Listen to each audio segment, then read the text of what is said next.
Shiroki, Ayağa. yerden üçün zanela köp kurulup yaptı bilesenmi? Korpuslar, domlar. Yok. Yerini ağırlığını köpeytirip tuttular uke. Çünkü mi bir gün yeri şikireli pese. Koysanız ağa. Uke, rastlanam. Assalomu alaykum.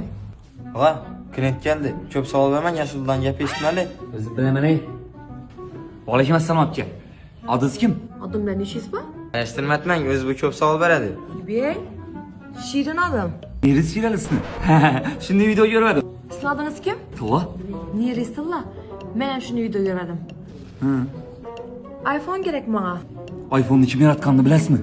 Yo'q. Steve Jobs yaratgan. Bey, menga Steve Jobs'siz ne alakası bor? Ne telefon gerek? iPhone 16 Pro Max.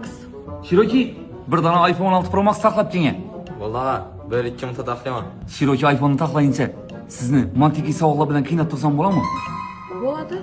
Adam 9 oyda bir doğulsa, nechun 12 oyda bir doğulgan gün beramiz? Ağrık kaldıradigan dori bizning nerimiz orttirganini nerdan biladi? Bey, Telefonimni parolini ko'rib o'zim biladigan bo'lsam, xato parol tersam, nechun telefon menga xato parol terding dedi. ne o?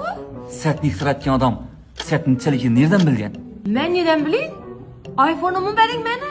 Ne yapacağız? Telefon istiyaladık. 12 aya kredite verdik. Aşağısın. Rahmet. Uzattırın ben bir savol versem bulam. Bera ko'ysam savolingni. Ben adım kim? Triko sen ading.